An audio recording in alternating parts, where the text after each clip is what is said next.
that I wound up at Oregon. Bill Bowerman had an unbelievable reputation, you know, for coaching and that kind of a thing. And so I guess I kind of realized that I had a little bit of talent there, and I wanted the best coaching that I could get. Well, being from Oregon and so forth, I wasn't really able to find out about what was going on south, but I knew what was going on north, and so it made a pretty easy decision for me under the circumstances, yes. Bowerman wanted me to go because Bob Newland said, hey, this kid's got some qualities.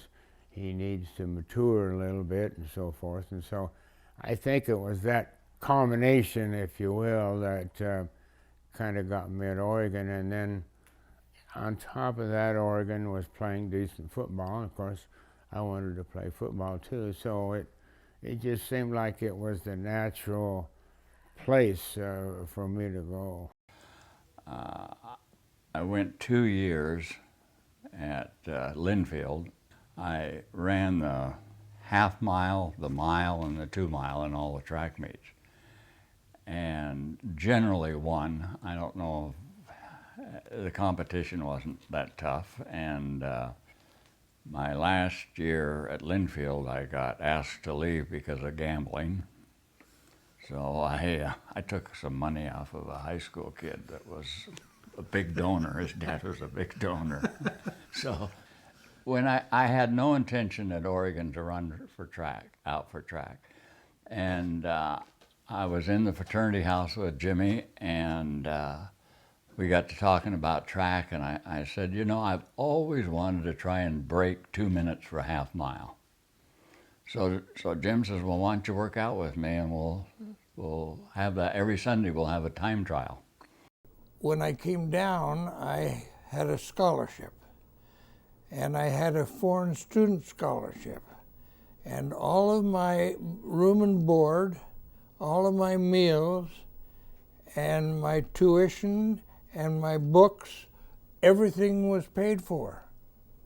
In addition to that, Bowerman got me a job at a department store where I would go in daily, or almost daily, sign in for 3 or 4 hours and empty a couple of waste paper baskets and go. I make a couple $100, $250 a month, part of the athletic program.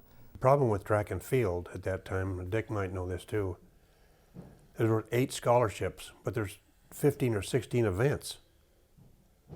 So you hardly ever got a full scholarship. But what he did was he made the deal with all the lumber mills, or Jones. Right. And so he just had a talk with us and says, you know, this is an opportunity, and don't blow it, and don't make, because you'll be hurting not you, hurting your teammates following up behind you. So we always went out there and gave a real good day's work with Jones, and that helped a tremendous amount.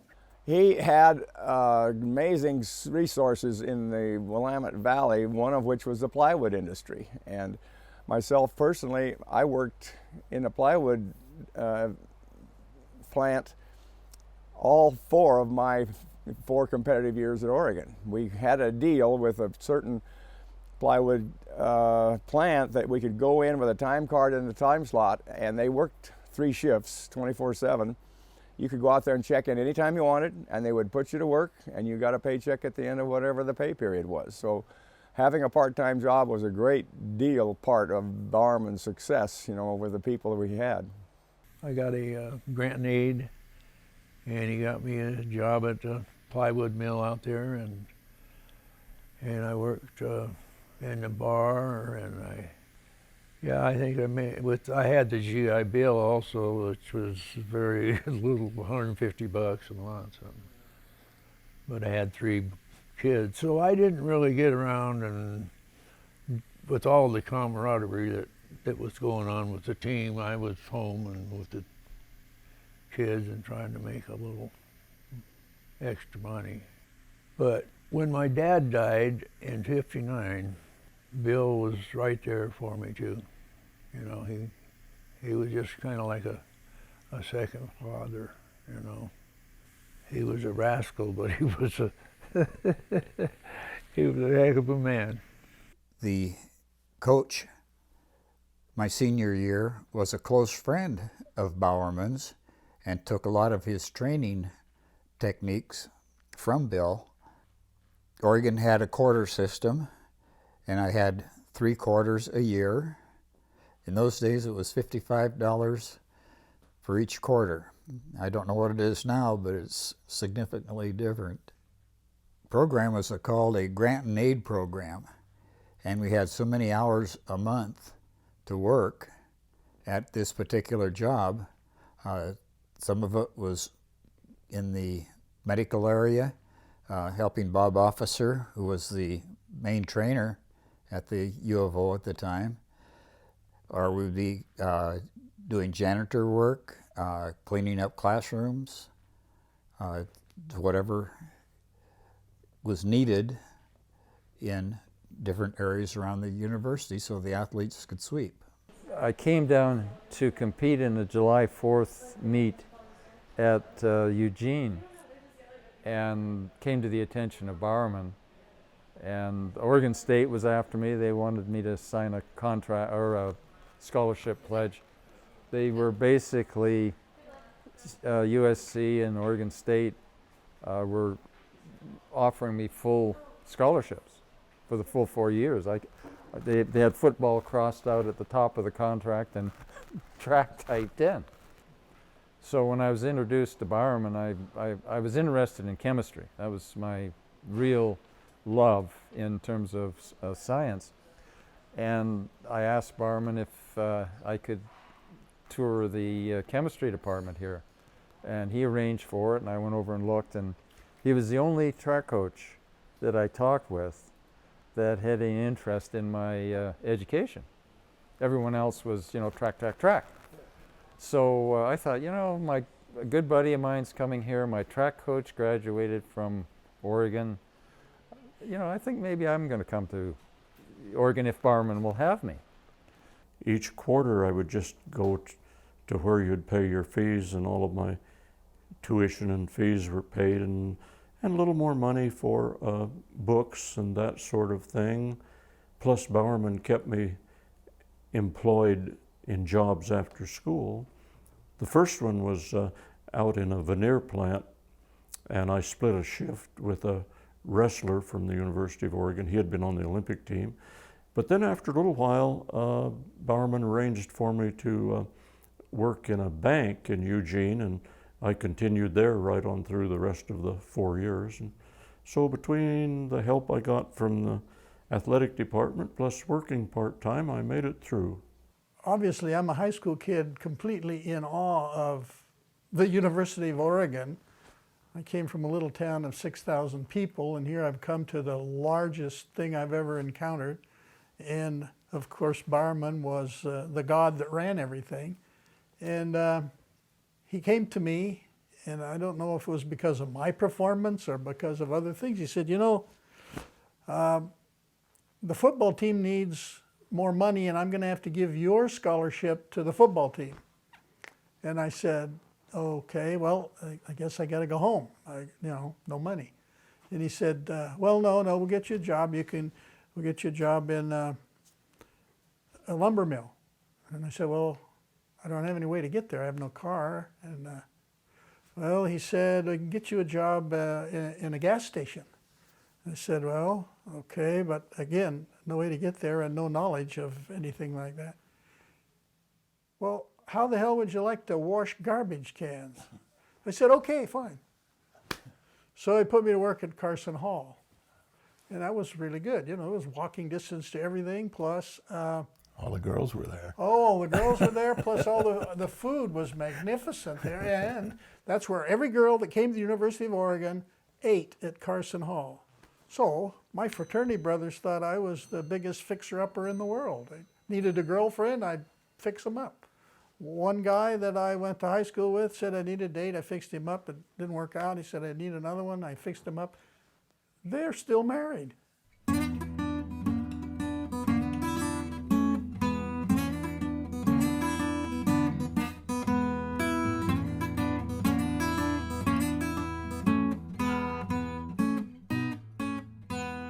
He had success as a high school coach.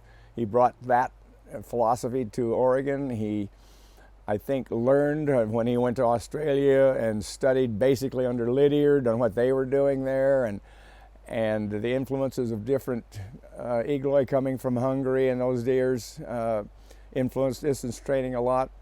I think Bill was very flexible and growth of his coaching philosophy, and added to it as he went. And certainly the people that he turned out and the successes of his teams proved that he pretty much he knew what he was doing. He gave us tremendous workout schedules every Monday, and he said, if this is too much, don't want you to hurt yourself, but I'd like to try it. And he kind of challenged it every team. He didn't say do it. He said, try to do it. And some of those schedules he gave me on Monday, where I thought I was going to die, but we did them.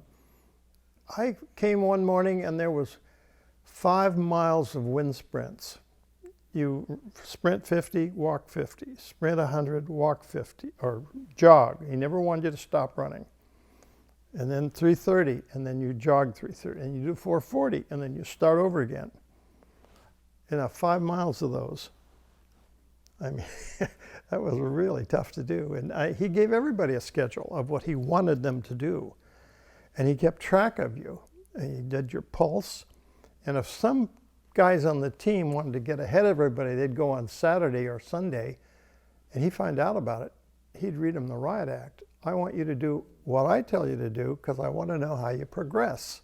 That I don't know exactly when it emerged, but it had to be pretty early because, or maybe even from Medford, because the way that he coached and Bob Newland coached was very similar in writing out workouts for all of us. The code and that kind of thing that Bowerman used to signify 3 sets of this and 220, 400, 600. That was very similar to workouts that Bob Newland gave us at North Eugene. The other, and the great advantage of that is that if you got somebody in school, a schedule in school, you can do our own work. You can go and work and do work at any time of the day, and you don't need him to be holding a stopwatch. He was a really good coach. He didn't overtrain you. If he had somebody that got injured all the time doing the same things, he would have a doctor look at him about his muscle structure and things like this. Why was he getting injured? He wasn't doing anything really hard. So he started working him out only 2 or 3 days a week, and he got much better and stayed healthy. You can overtrain easy. He did not overtrain us. Every single year, myself and everybody else ran our very best times at the biggest meets. The biggest thing about interval training is you have complete control. You know how fast it is, how intense it is, how much rest you have, all these variables. And it's like playing a game of checkers or something. You just roll the dice and you can manipulate all those things, which means that you can just intense it, and so on. And Bowerman, I think, probably might have been the first one because he set up that you had to have rest in order to perform. I think if there was one take-home message I ever got from Bill Bowerman's training was day on, day off, like hard work, recovery, hard work, recovery. I think that was always part of it, but I don't think the loads were where we are today. You know, I mean, I think it's advanced since then. Bowerman had some rather interesting approaches. He had a large clock mounted on the side of the track about at the 220 yard mark, and you could get your time just by glancing over the clock as you were running. So you could kind of set your pace, and you'd have groups of runners run on a sawdust track on the inside of the quarter-mile track. He put the sawdust in because he thought that it would be easier on your legs and your feet to run on a sawdust surface rather than a cinder surface. And it was. It was harder. You had to run harder to maintain the pace even though you were on an inside lane.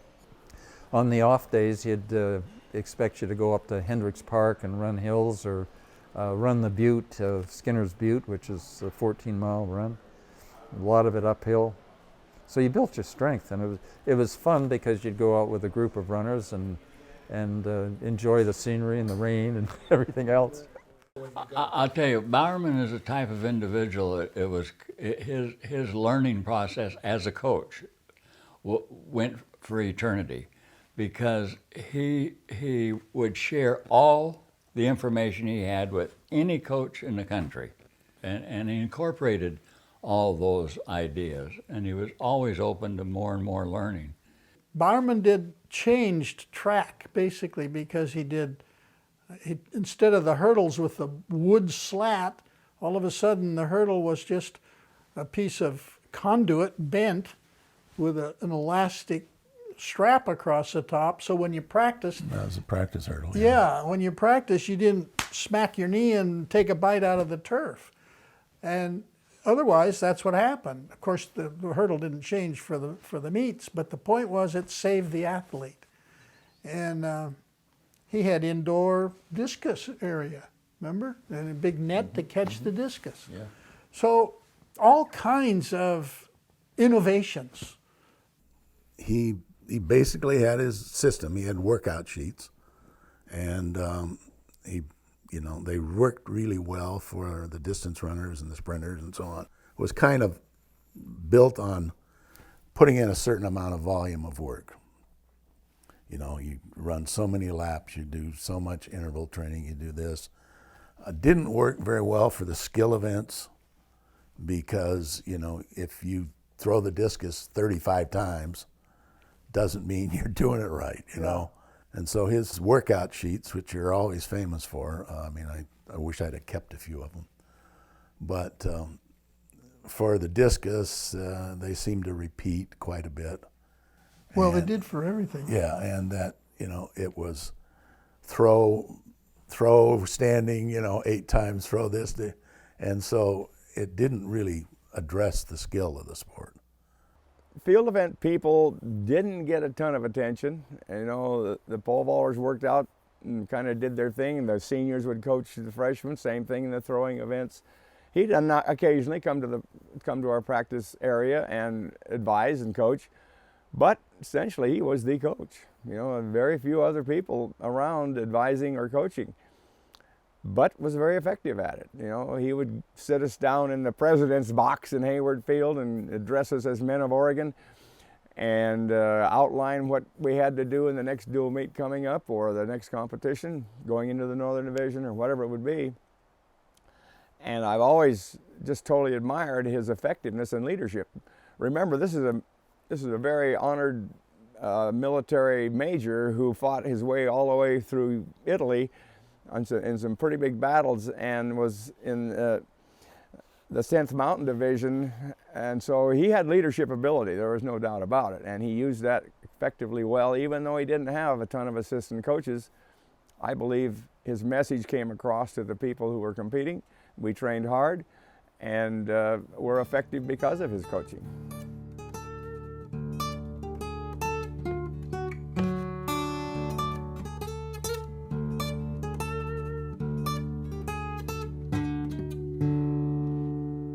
Yeah, we had the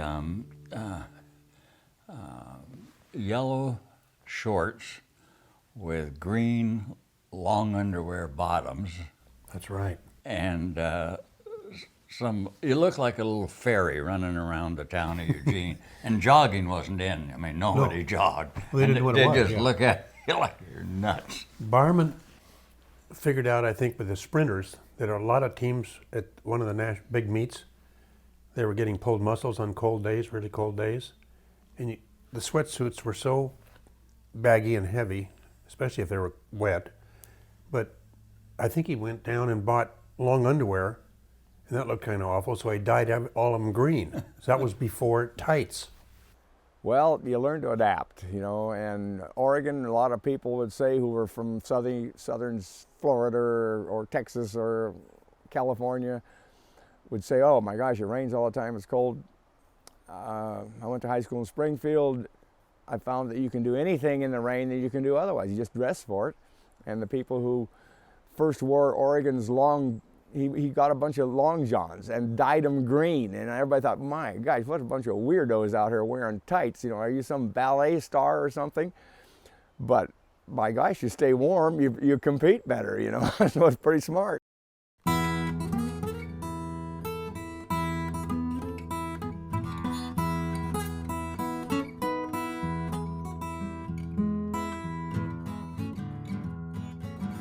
I always tell everyone, they ask me what I did, and I was Bowerman's gopher. I mean, go get this, go get that. But I remember during December, and that was in '53, he came out with an idea of rubber asphalt.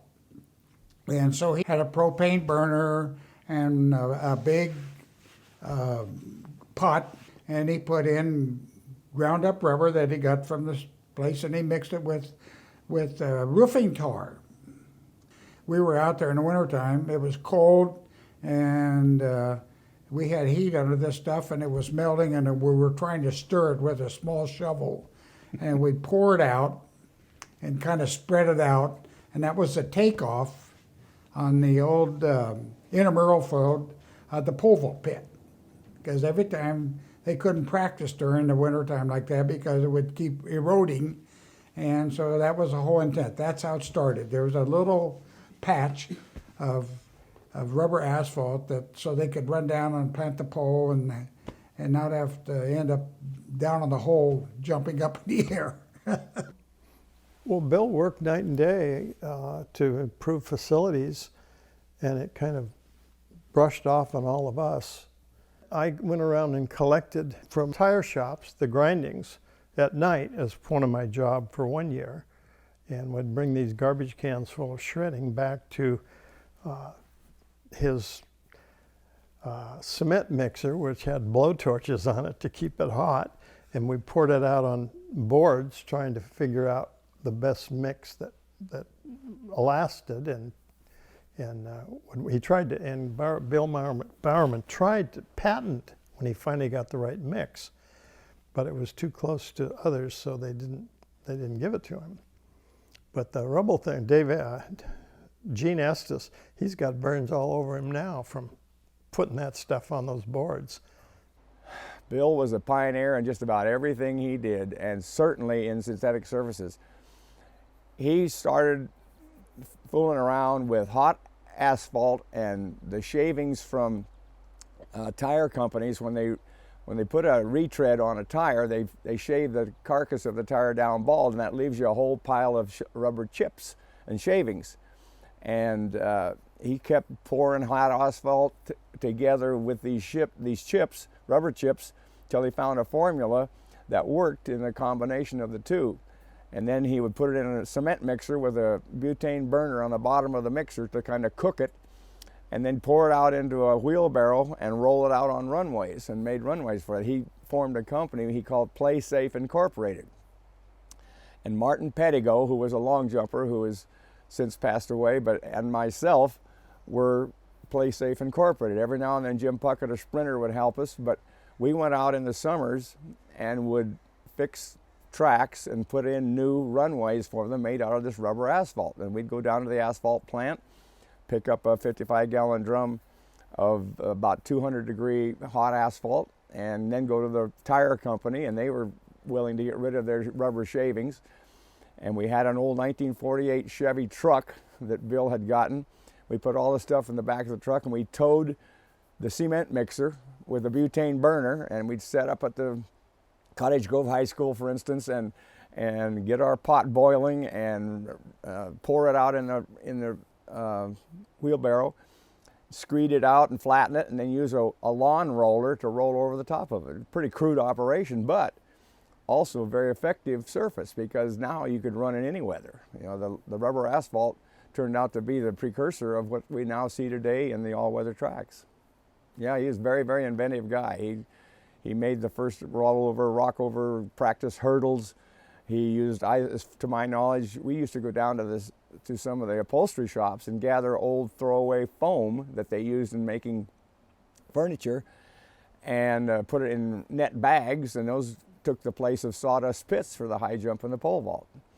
And in so many ways, Bill was tremendously innovative in the sport.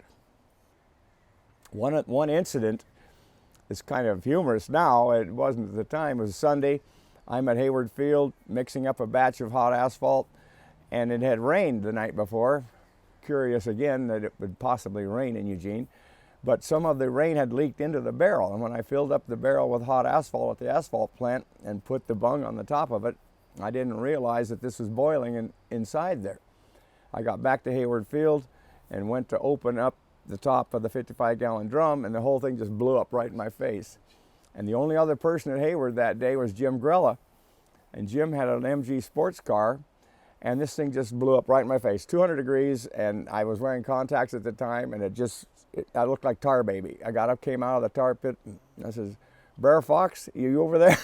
But Jim saw me and came running, and he took me to the infirmary to get this stuff off of my face. And he was so worried about his MG sports car that he made me sit up on the top of the seat with a blanket on there so I didn't get the asphalt on his precious car. The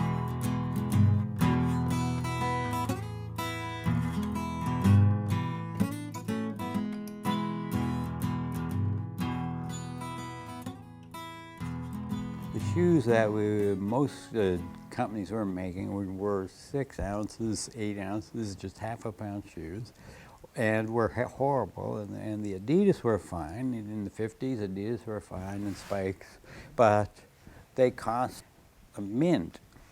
So Bowerman was trying to figure out how to basically cut the weight from shoes and individually, and not have to go the way of Adidas and buy all these things. So that was one aspect. He wanted to make us run in lighter shoes, and the other one was he wanted to be able to have us run on a surface that was really, really able to get the benefit of our speed and how good we were. So that was the experimentation in the rubber asphalt. He was making shoes because the Adidas shoes were expensive and because they were heavy, and he was working all the time to get a lighter running shoe. So he'd make his own out of snake skin and cheesecloth. Plastics were not invented. For some reason, he was able to get the toe plates from Adidas, buy them, which has a hard leather over a steel frame of 4 spikes, and he'd build a shoe around that. And we started wearing those. Dick wore some, Phil Knight wore some, and I wore some. You knew as an Oregon athlete that if Bowerman made shoes for you, if he fitted the shoes to your feet, that you were getting there as far as being one of the top members on the team. And Bowerman made several shoes for me. Some of them worked and some of them didn't. But in retrospect, one of the sad things about Bowerman making shoes is he was working with glues that were neurotoxins. And these materials absorb through the skin. It isn't the vapors, it's the contact with the glue and the skin. And he developed a neurological problem because of that. He theorized that for every ounce, you'd run X number of thousands of steps in a mile race or 2 mile race, that you were carrying that extra weight. So he was into making as lightweight as shoes as possible. He never made field event shoes, discus shoes or shoes that were for anything other than the long distance runners. Bowerman evidently, and I was not part of the whole thing, but he had evidently tried to cure rubber in his wife's waffle iron, and it messed up the waffle iron. It messed him up too. And so he went to a guy that I ended up running into at the same time named Eddie Houston. He was a pattern, mold, and model maker that worked in Eugene. He was like 92 years old. Whoa. And he had a little Volkswagen bus that he operated out of.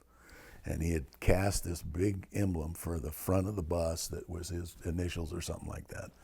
And so Eddie had been given the assignment by Bowerman to make some molds that he could actually mold the waffle pattern in.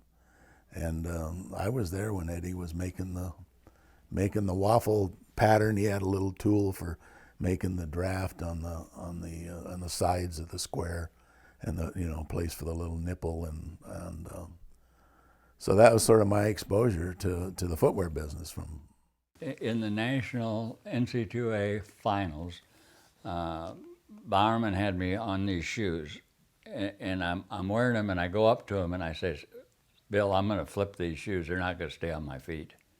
And he says, "You're just too excited about it because of the meet." And I said, "No, I can't go 100 yards and this one's going to come off." And he says, "It's just your imagination. They won't come off." So on the first lap of a 5,000 meters, I flipped the shoe. And then it's gravelly, and he didn't stop. He ran the whole race. And up till well, you came and got me off the track, I think, before Bowerman sent you to get me or something. And I saw the bottom of your foot and almost passed out. Oh, it was all the only part that was not bloody was right here. Yeah. And I think Bowerman said to me, he says, "I don't mind being dumb, but I hate being stupid."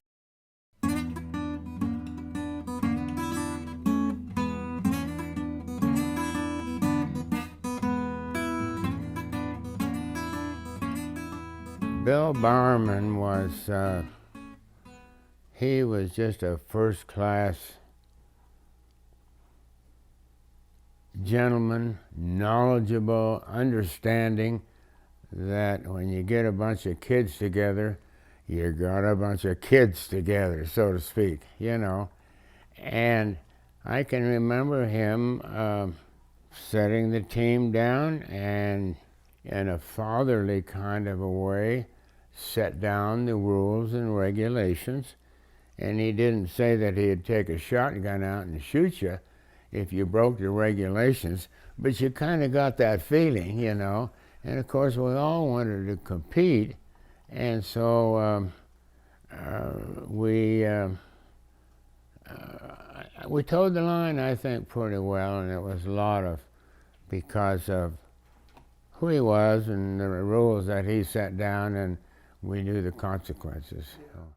In college, here we are, and Bowerman says, "You are men of Oregon. You are an example to the rest of the Oregon youth, and I don't ever want to catch you holding hands with a girl or doing this or doing." What? I mean, that was it. Holding hands was a no-no. It was, yeah.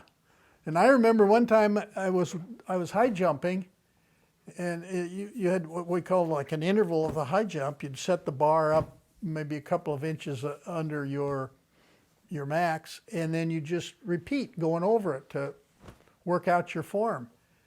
And I kept knocking it off, and Bowerman said, "You ought to leave the ladies alone." I thought, what's he talking about, So he had an insight, and sometimes he was right and sometimes he was wrong, but more often than not, he was dead on, and it was very embarrassing.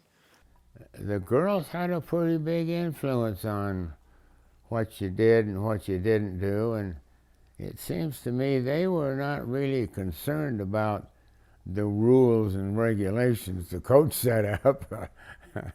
I was a dorm counselor my senior year, and somehow Burleson decided to be my roommate. I had the quietest dorm in campus. I said, "If you don't wake me, you can do anything you want. If you wake me up, I throw the book at you." So I was a freshman in the dorm. Then I went to fraternity for 2 years. But the senior year, they would have these, it just didn't work. You try to sleep on a Friday night before a track meet in a fraternity house. Didn't happen. Well, Bowerman called me up and he said, "Mr. Burleson is engaged." And now my friend Jack Berg at that time was married. This was 59. And he lived over in Amazon and had a little baby. He says, "Steve, take Daryl over to the Amazon apartments about 5:30 is a good time, and let him see what married life on the campus is like." I think he broke up the next week. It was just steamy, and the babies were screaming, and the units were not that nice.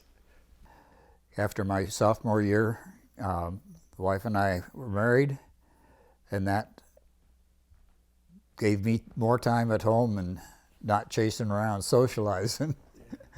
Even though Bowerman wasn't happy about it, I think he saw that it was for betterment of the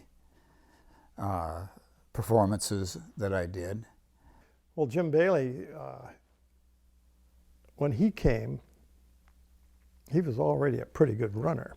I mean, he wasn't there very long before he ran under 4 minutes, which is kind of interesting because I heard that he were down in LA before that track meet, and Bowerman found Bailey in a restaurant with an empty beer bottle and another one coming and never said a word. And he goes out and runs 4.4. He just said, use your head. Don't do anything that's going to hurt you. I hated working out. I could always find either my back hurt or my knee hurt. I could always use my knee as an excuse. I didn't feel like working out that day. And I got this crazy idea that I'd like to go for a walk with some girl I'd met in one of my classes. And I said, well, let's go up to, what's the name of the park? Hendricks, yes. I said, let's go up there and, I don't know, sit down and talk or do something. So this is in the afternoon, just about when the track team is supposed to be out on the track training. And I knew they'd be out there, but I said, oh, what the hell, you know, don't feel like working out today. So I pick her up at her residence or sorority house, and we had to walk right past the stadium. And I know some of the kids saw me. Whether Bill saw me or not, I don't know. We walked right past Hayward Field on our walk up to Hendricks Park. And then I thought, gee, you know, I've heard the way he talks to, you know, telling the other athletes, stay away from girls. I don't want any of you guys getting involved. And you know how he was on that. And I thought he's really going to you know, call me out on that. He never said a word. Never. I know damn well if he didn't see me, he was told about it. I'll tell you, I think Bowerman would, it was important to him that you weren't out where a kid could see you smoking or drinking or any of that. And you always knew, no matter if you were the #1 senior on the team or whatever, that you weren't that important that Bowerman wouldn't ask you to leave. That's right. And he also believed very strongly on the seniority system. The seniors were the kings of the track club, and if he made a decision that somebody was going to be booted off or had a problem with that, and he would tell you what his decision was, but it was up to the seniors on that track team to okay it, and if they went against Bowerman, he would go along with them.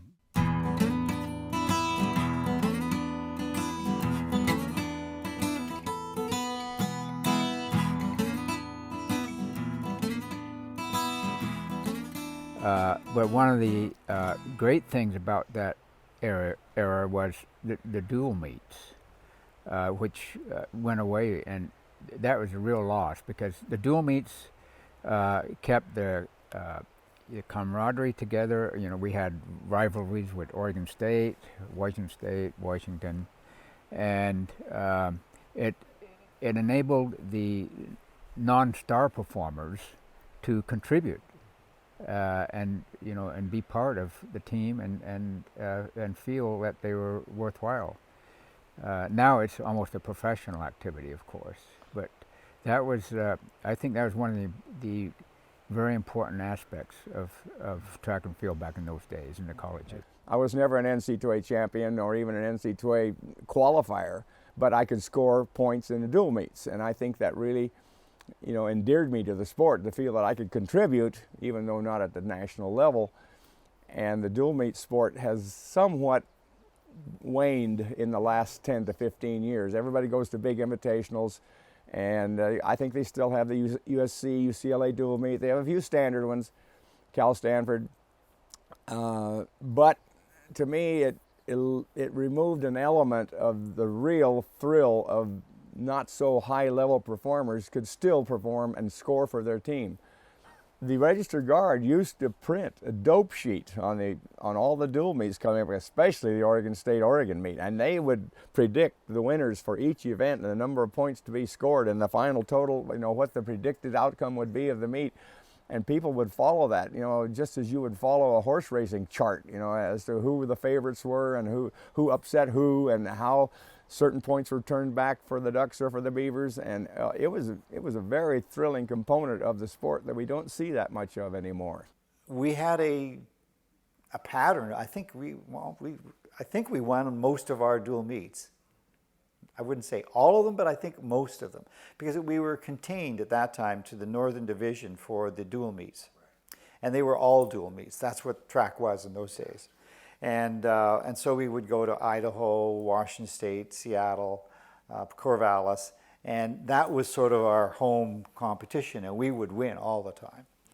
I think that we felt prominent, we felt supported, and I think Bowerman, the leadership that he had, it wasn't ever surprising to me that the team did what it did as he went on.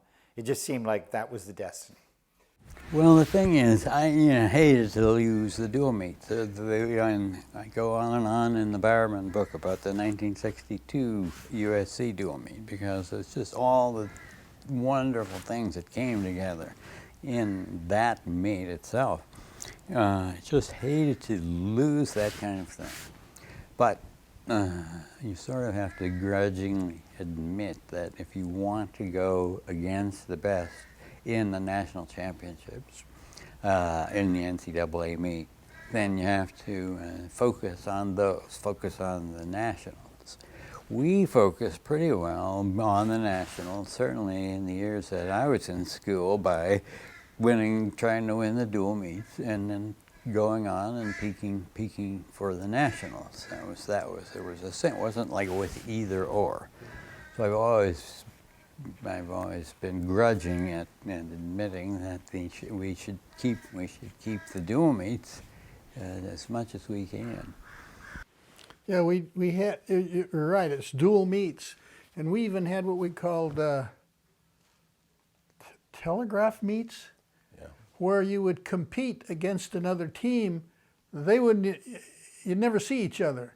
You do your event and record the time, the distance, whatever it was, compare them and see who won. What we would do is we'd have a meeting. Bowerman would say, okay, here's our competition. Jerry's going to pick up 5 points. Or Jerry might only get 3 points.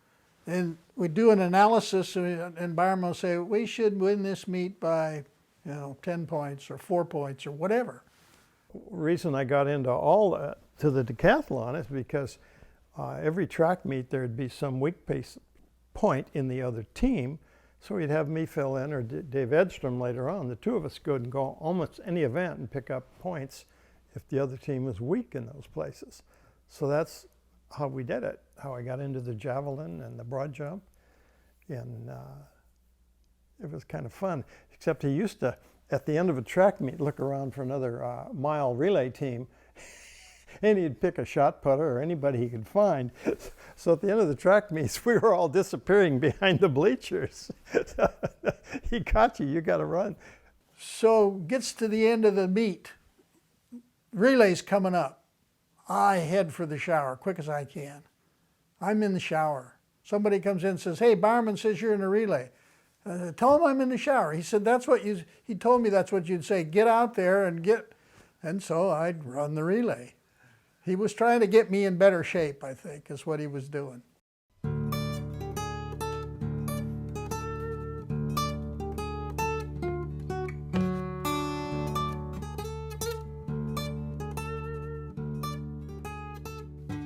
The first meet I got into was with the Willamette Relays. Burleson, I was pretty confident I had the mile one.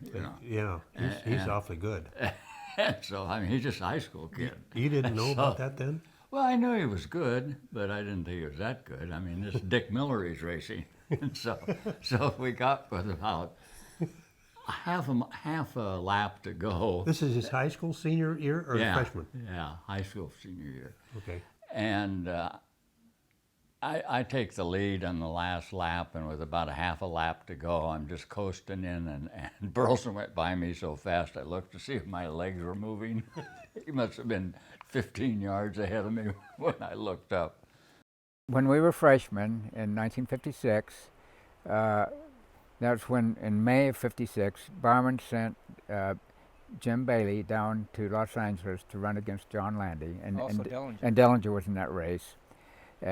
Landy was in the States promoting the Melbourne Olympics, and he sent the freshman team up to the Vancouver relays on the very same day. That the distance medley relay team was lined up to start the race, and they suddenly stopped the meet, and they announced live over the PA system the Landy-Bailey race.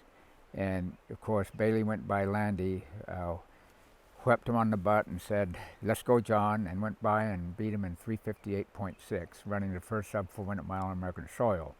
We were pretty excited about that, our team, freshman team up there, and subsequently ran and broke the meet record in distance medley relay. And that team, Phil Knight ran the half mile, I ran the quarter mile, Jim Grella ran the 3/4 mile, and Ed Baldwin ran the mile.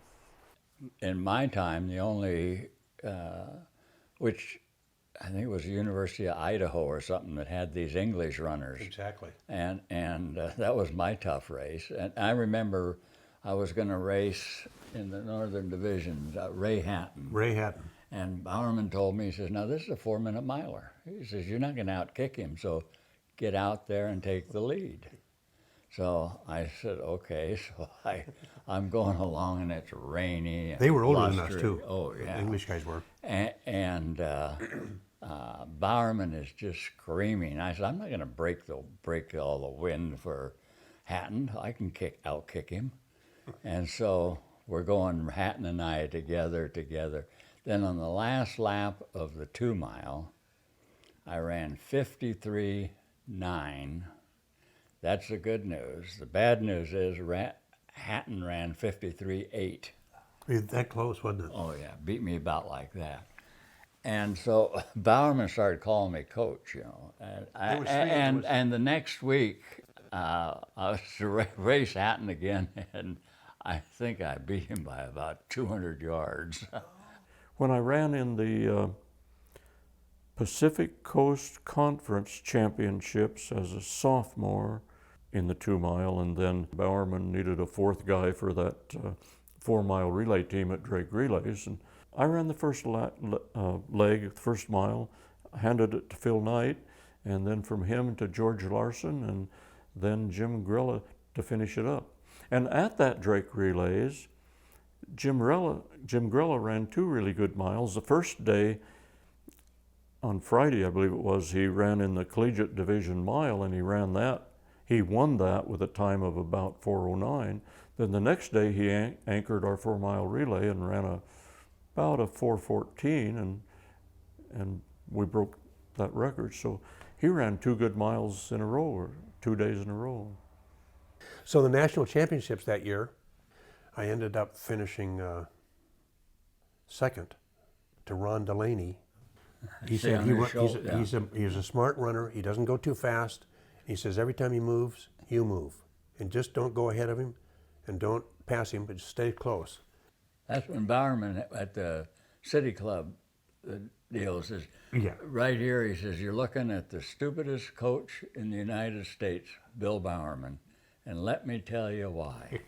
He says, "Back in the Nationals, I told Jim Grella to stay right on Delaney's shoulder and just stay glued to him. And Jimmy did do that, and he got second place. I should have told him to pass him." I only have very good memories of my times athletically at Oregon. Most of it was the coaches, excellent coaches. You know, not only did they know the little things about the sport, if you will, or whatever, but they knew how to get the maximum out of the kids. And sometimes that's not an easy thing when you got a bunch of young rascals running around and keeping them tied down and in shape and focused, if you will, is not an easy job. They did a good job of that, and I give them an awful lot of credit for bringing out the natural ability that I had. I even got an A in math once in a while because the teacher loved track.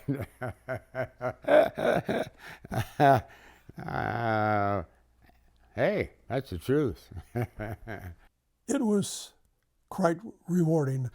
Probably didn't think of it as much at the time as later on to be part of that tradition, and at least I got a letter. And in fact, this is worth mentioning. My senior year, I didn't get in third places. You don't pile up a lot of points. You either had to get a first place in a meet or get it through points. Well, I didn't quite have enough points to have a letter. And Bowerman told Jack Berg, our top vaulter that year, said, "Jack, why don't you let," or Berg, he always called by last name, "why don't you let Decker win this if he can?" He said, if he can beat the Oregon State vaulter, why don't you just pass until the height that he goes out, and then take over. And if he does make it, let him win it. Well, I'm sure Berg didn't particularly like it, but he did, and I did get a first place against Oregon State that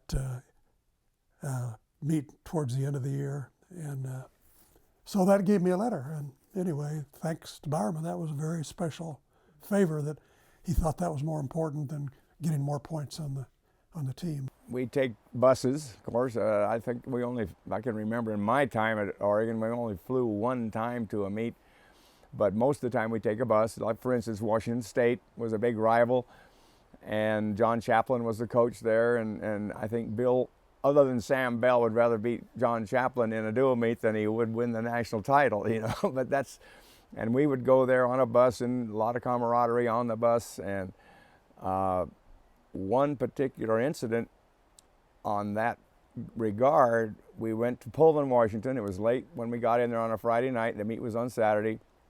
There were no facilities open on campus to eat, so Bowerman gave us meal money to go downtown into Pullman to eat. And Jim Grella and Phil Knight and Sam Taylor and I kind of formed a little foursome, and we went downtown and had our dinner, and we're walking back to the campus. And Pullman being on a very hilly town, there was a school bus parked beside the road. And a bunch of college males with probably too much testosterone, you know, went over, and I pushed on the door, and the door opened for the school bus. And looked inside, oh my goodness, there's the ignition key in the ignition. Let's go for a ride. We all pile in. Buck Knight a little reluctant. Grella wasn't quite sure. Sam Taylor was all for it. And I'm the driver. And then somebody asked me, "Can you drive this thing?" I said, "I was born in northern Idaho. I worked on a ranch. I can drive anything that's got a stick shift. Let's go." Get in, start it. And the road that we were on, the street we were on, was downhill. And we crossed an intersection going very slowly. And we're going down another steep street to another intersection. And so I'm reaching for the brake in order to stop. There are no brakes. The brakes are absolutely gone. And we're in a kind of a runaway bus, and panicking like you can't believe the feeling you have when you step for a brake and there's nothing there. We got through about 2 more intersections. By now we're rolling at about 35, 40 miles an hour, going through stop signs. And finally I reached for the emergency brake, and I did get a little bit of tug on that, and we got the thing stopped. We quickly abandoned the bus right in the middle of the intersection and ran back up the hill to where we were staying. And had Bowerman ever found out about that, there probably would be no Nike, no Phil Knight, and certainly no Red Estes going on with the discus at the University of Oregon. But it was an outgrowth of traveling in a bus and being together and having camaraderie as teammates.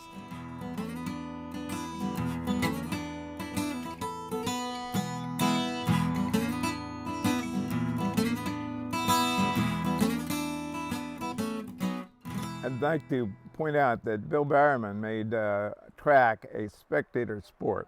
And he did it, I believe, kind of like a concept of a 3-ring circus. The first thing he did was get the running events, from the sprints all the way to the 2-mile race on schedule. They had a strict schedule that they ran. The hurdles were a problem. Put the hurdles on and pull them off as soon as they can for Bowerman to keep the schedule going on the running event. And that's what happened, pretty much stabilized the time for the track meet. Hayward Field was the original football stadium. Nobody wanted to ruin the grass, so the only field events that were inside the oval was on the north end was the high jump, then there was a runway for the long jump, and the inside of that, the pole vault. Bill decided to bring the javelin inside the oval and throw the javelin from the south toward the north toward our runways. And later on, they brought all the events, they brought the throwing events inside, and by doing that, it was something going on at all times during the meet. The thing was on schedule. It used to take 5 hours, maybe 5 hours to run a meet. Bill got it down to about 3, and people enjoyed the meet.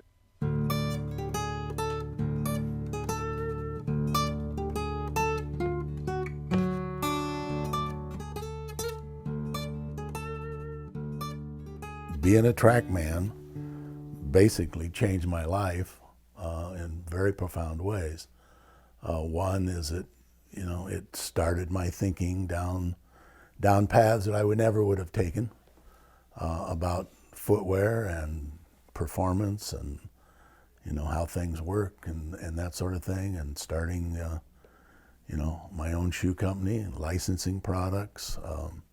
I became very wealthy, and I made a lot of products, been a lot of places in the world I never would have seen. And my first airplane ride was as a track member at the University of Oregon. We almost crashed. We got on a DC-3 at Eugene Airport, and we flew to Pullman. And the pilot landed about 4 feet in front of the runway. Oops. And so he landed, Bounced. then hit the end of the runway, which was basically a curb, Ooh. and bounced up in the air, and we slammed back down. And we ended up taking a bus home because the plane was not capable of flying out of Pullman. And it was a very interesting time. But Bowerman said, we compete for everything in life. You got to be willing to go after something. And you learn that. You're not born with it. And Bowerman had an expression I've loved ever since I first heard him say it, and he says, second place in a two-man race is last. So no one remembers second place. That's right. So you go after first place. And after I got through the university, that carried on in everything I did. It wasn't a dollar amount or anything. I wanted to be the best I could be. And I learned that from Billy Bowerman. I think it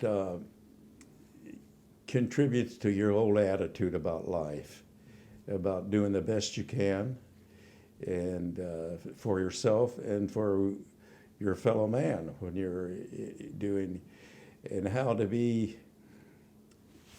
You have to concentrate on yourself, but you also have to know how to be a good friend. And I think you'd learn that with teammates. You being on the same team, the same guys, the same attitude, the same prejudice, and you learn that by being a teammate. And I think it just carries on through to life in general. Bill was just an enigma, really, and many of us, and I've heard Phil Knight say this many times, without Bill Bowerman, there is no Phil Knight. Well, without Bill Bowerman, there was none of us of that era. He was just very effective as a leader. Sometimes he didn't get along with kids, and people would buck the system. But for the most part, I think we accepted his leadership, and the outcome of what he was doing as a coach. Look around you and see some of the people in their effective lives after track and field, you know, after University of Oregon. Very influential, I feel, and that these people have done well in life. They've become real contributive citizens, and after all, what is coaching all about other than that?